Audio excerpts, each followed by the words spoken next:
Do you want your reports in Power BI to always stay up to date? You want the data that's coming in nice and fresh? Well, I'm going to show you how you can set up a scheduled refresh for your data in Power BI.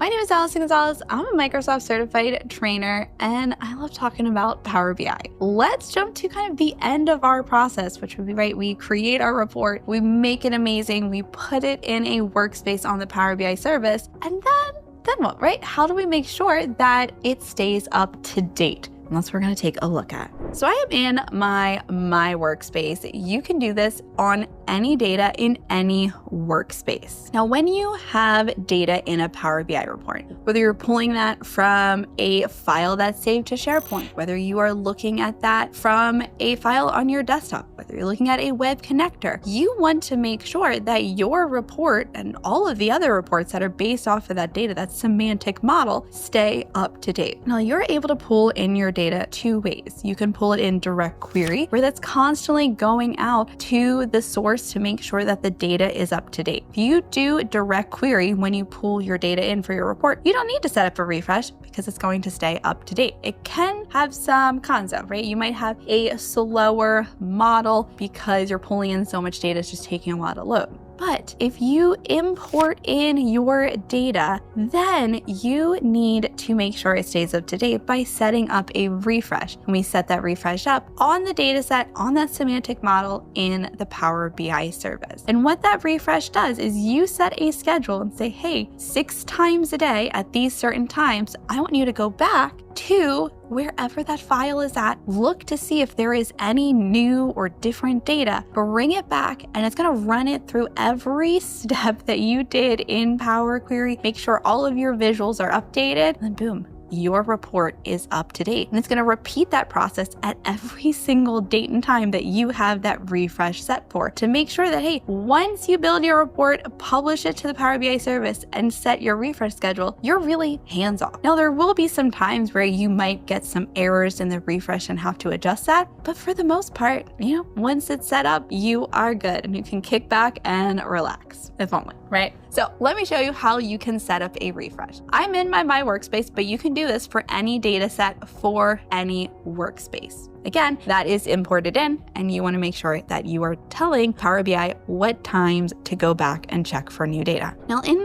my workspace, I've got a variety of reports here because I want to talk about 2 things you need to consider with your data. Now, the first option could be data that is just hanging out on your desktop, somewhere local, right to your machine. The other data set is going to be a data that's in a cloud, right? It's stored somewhere in the cloud. Maybe it's a web connection, but it's already in another cloud, because those 2 data sources get handled very differently for our refresh process. Now, if I have data that is local to my machine, I have to first download what is called a data gateway. That data gateway, kind of like its name, provides a gateway, like a path, a nice little bridge to come from the cloud where we have Power BI down to your local machine. Essentially, it's just giving them the permissions, providing them the pathway, and say, hey, here's my computer, here's the login, here's the password. You can safely go get the file right where it's at, get that new data, and bring that back up to the cloud. So if I have that locally stored data to set up the refresh, my first process is getting a gateway.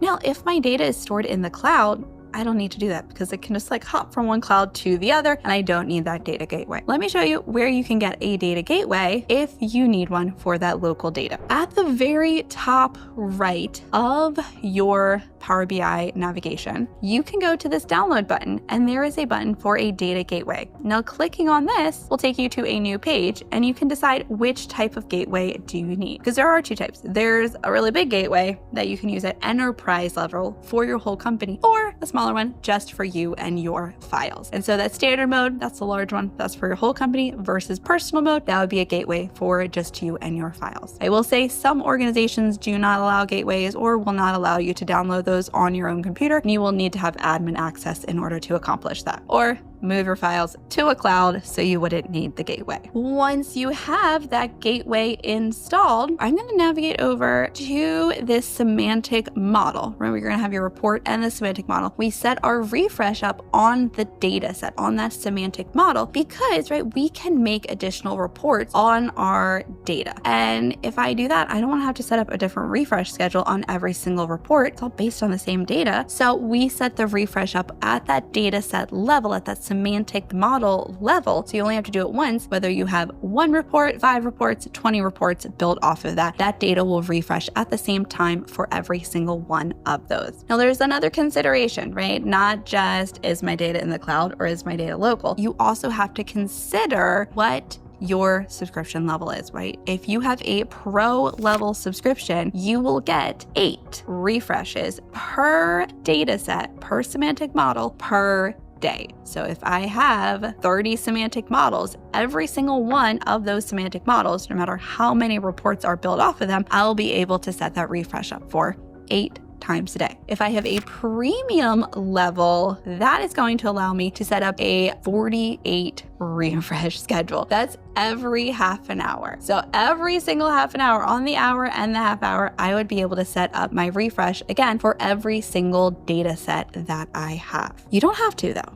Right? If you are on the pro or the premium, maybe my data only refreshes once a day. And in that case, I would set my refresh schedule up to match that. I don't need my data running through a refresh if I know there's not going to be any new data. So you really set that refresh schedule up based off of when your actual data is getting updated. Let's go now to our semantic model to set up the schedule refresh. I'm going to hover and click right on this little calendar wheel icon that is right next to my type column. That will take me into my settings, right to my semantic model settings where I can set this up. Now in your settings, right, I know that this is a cloud setting. This is actually going to a website to pull data. I can see if it was a local source, right, I would have my gateway. I don't need it. And it tells you, right, this is because all the data sources are in the cloud and I don't need to worry about that. But I can see that it is here ready to go in case I did have a local source. Moving on down, you may need every now and then to modify your data source credentials and just sign in. Generally, that's all it needs. Every few months, it may prompt you to just sign back in, just refresh that, right? Especially if passwords changes and that kind of thing. You could do that in your data source credentials. And then down in our refresh, this is what we are looking for. So with this, we are able to set the time zone we would like this to show up in. I'm gonna come on up. I'm gonna come select Eastern time, which is where I'm based. And then we're gonna turn our refresh schedule on. So I can choose my frequency, whether that is daily or weekly. So again, if you have a data set that's not updating very frequently, maybe it's only even once a month, right? Weekly, you could choose and then say, I'm gonna update it just once a week, right? And then set the day, the time, and be like, I know it's not a big deal. It's not really getting updated, right? You can set that for just to go out and check, even though you know it's not gonna be that frequent. And then, right, once you have your day selected, you can pick the time, and then you can keep adding them on. Again, 8 per data set or per semantic model if you have a pro license, 48 if you have a premium. And you can set it on the hour or the half hour, and then AM or PM. You can easily go in and modify that. The same as if it is a daily, right? You would set up the exact times and it would just go every single day. So you really have a lot of control. Again, depending on when that data is actually, new data is coming into it, you would set your refresh schedule up to match so your report always stays up to date. Let's pick a few more times. We'll have, let's say this is gonna refresh at 4:30 in the morning. We will do, let's do one right at noon, and then we'll do one at, let's say 5 p.m. Right, and you again can set those up as many times as you need per your license. We can then decide who gets notified. So if this refresh breaks for whatever reason, maybe the data set changes, maybe something funky happens with the data so it can't run it through the process, and so it will error and send us an email about that. We can decide who gets that, right? I would always suggest don't just leave it as you. Have another person as backup. These happen rarely. Again, it does depend on what's happening in your model, but it's always good good idea to have someone else check those, especially if you plan on ever taking some PTO and getting out of the office. And then you can easily just add in, right? Do you also want to get it if you are the owner? And then any other contacts that would check on that. And then you can put in their emails to do that. Once you hit apply, my refresh schedule is going to run. And so it will run at that 4:30 a.m., 12 o'clock p.m., that midday point, and then at the end of the day. Now, it is a good idea every time your refresh happens, especially in the beginning, to really check that closely, see how long that refresh is actually taking to run every single time, and make sure, again, that once it's refreshed, check your report, go through all the visuals, all the pages to make sure that they are accurate and working. Again, just do that right in the beginning, again, to make sure that that data is getting updated and flowing in and you're not coming into any issues with your process. And then it's great. You have this really hands-off experience where you can just sit back, your report's running, your data is up to date, and you are good to go. Now, if you want to learn more about the intricacies around setting up a data refresh, right here, we talk about that a little bit more in depth in our beginner to pro, where we take you from a Power BI newbie